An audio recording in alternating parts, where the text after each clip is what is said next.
Hey there, Internet friends. Trevor Starkey here with another episode of Wrestling Wednesday. Of course, recapping the Royal Rumble this last weekend.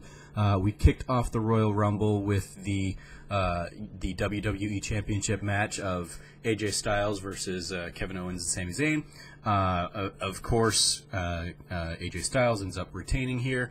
I enjoyed the match. There was good back and forth. I think both Sami and Kevin got some good moments in. AJ, of course, coming out on top makes him look super strong, and I'm interested to see where they go if they play around with the idea of the missed tag thing that kind of ended the match.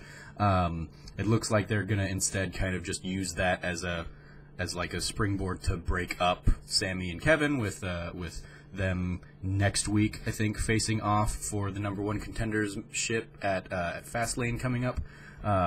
But it was a fun little match. Ended pretty much how we thought it would. After that, we had the 2 out of 3 falls tag team match for SmackDown Live, with the Usos versus Chad Gable and Shelton Benjamin. And when this started going really long without a fall, I figured, oh, okay, I don't think they're going to give us like 1, then 2. In terms of one team gets the first fall, the other team gets the second fall, and then I was like, I think they're going to give us just like 2 back-to-back falls on this, and that's sure enough what we ended up doing. The Usos hit both falls. I don't quite know what that means for Chad Gable and Shelton Benjamin. Maybe they were getting the push, and then like the crowd figured, or the response wasn't what they were looking for, so they've maybe pulled back on that, and they're going to maybe, it looks like, head towards an Usos versus Bludgeon Brothers kind of showdown. So we'll see where that goes. I'm curious to see where Chad Gable and Shelton Benjamin go from here. Yeah, I think both of them have been having some good spots in their tag team matches. It'll just be interesting to see where the tag division as a whole, I think, goes on SmackDown. Then we got the men's Royal Rumble match.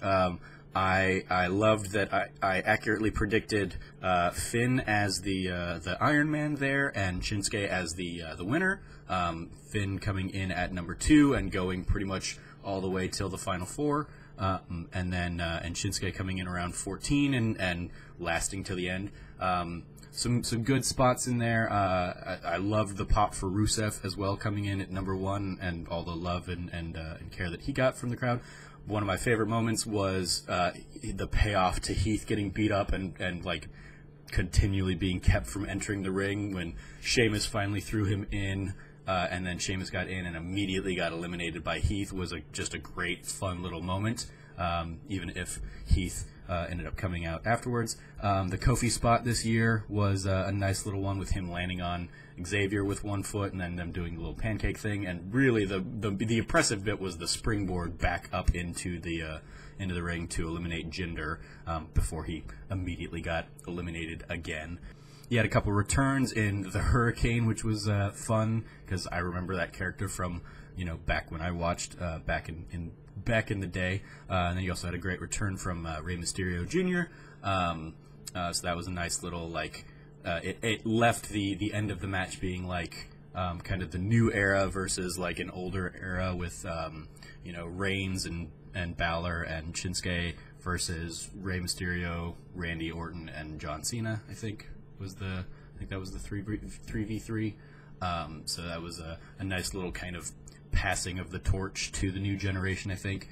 And then it was a good, tense battle between Shinsuke and Reigns, I think, because they were pretty much the front runners going into this. So and everybody knows that Reigns is going to be facing down Brock at WrestleMania. So it was like, okay, well, Reigns could conceivably win it, and they can go that route and piss off the Philadelphia crowd, or they can give it to Shinsuke. I'm glad they give it to Shinsuke. I look forward to the potential of the Shinsuke versus AJ Styles match.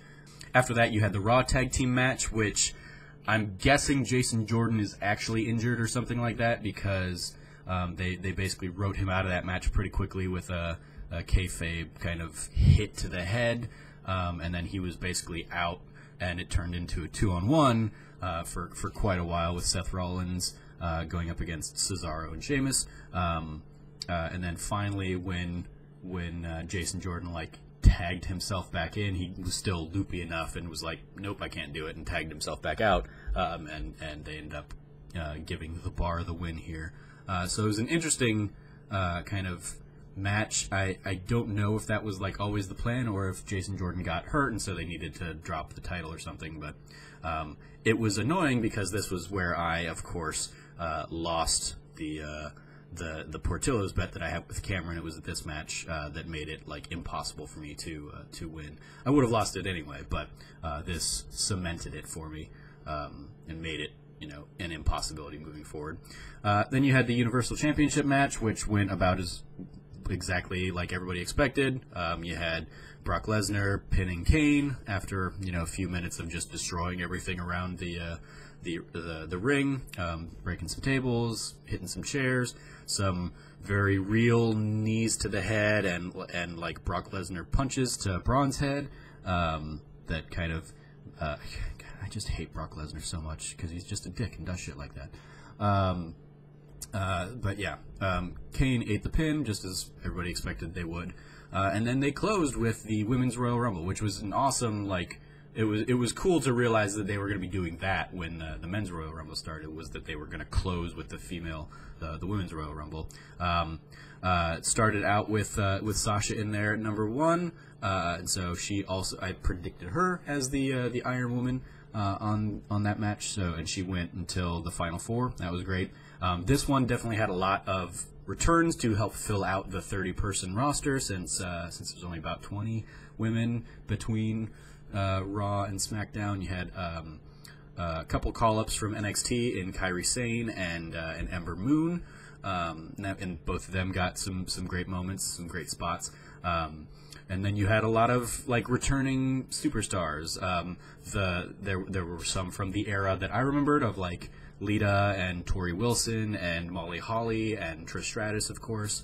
And then you had like some from the era in between when I watched. So you had your Beth Phoenix and your Kelly Kelly and Michelle McCool. Kind of those names come in. Oh, Jacqueline also was from the era I watched. So, yeah, it was a nice little, like, this was certainly the much more nostalgic, heavy match. And it'll be curious to see how they handle the Women's Royal Rumble moving forward, because I don't think they'll continue to bring back so many of those legends year over year. I imagine next year it'll be more NXT call-ups to even things out. But great. A lot of great kind of storytelling in here. It was a lot of fun. Looks like they're aiming to maybe turn Naomi into the Kofi Kingston style character in these matches, with her basically like being thrown over the top, but then caught by everybody, and her ending up on the barricade, and then she like walked around the barricade to a chair, and then she kind of like walked on her hands to wheel herself over to the steps, and then got back in the ring, and then immediately got thrown back out. You had, of course, the moment where Nia got, attacked by everybody and was able to overpower everybody for a little while, but then ultimately everybody teamed up to get her thrown out. You had Michelle McCool coming in and like clearing house, removing a lot of people from there. You had like pretty much everybody came in, like all the returning people especially, they came in. You knew when they were about to get thrown out because they did their spot, they had their big moment, and then somebody went and eliminated them. And ultimately we ended with Asuka taking the win here. Not really a huge surprise there, setting her up for a guaranteed WrestleMania match, presumably against Alexa Bliss or whoever ends up leaving the Elimination Chamber here in the next month as the Raw Women's Champion, because then we got Ronda Rousey coming in a very botched entrance where camera angles were just like pointed at the wrong thing at all times and whatnot, and then it was just awkward because she just kind of pointed at the WrestleMania sign. So it's cool to see like that she's going to be coming in doing it. I appreciate, even though I predicted her as the winner, I appreciate that they didn't go that route, because as I said in my prediction, it would have sucked to have given the first Royal Rumble win to a non-wrestler really, or she's coming in to be a wrestler, but somebody who's making their debut in that match. It would have felt like a slap in the face to everybody who's helped build this over the years, and they don't need to throw that on her. She's Ronda Rousey, so she can of course go against Charlotte at WrestleMania and not need the stipulation to get her there.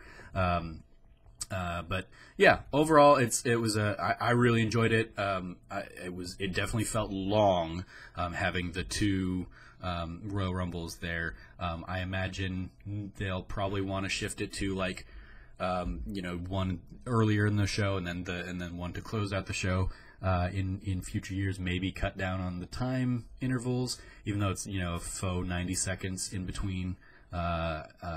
It's just like, oh, this spot happened. Okay, now we'll start down the 10 count.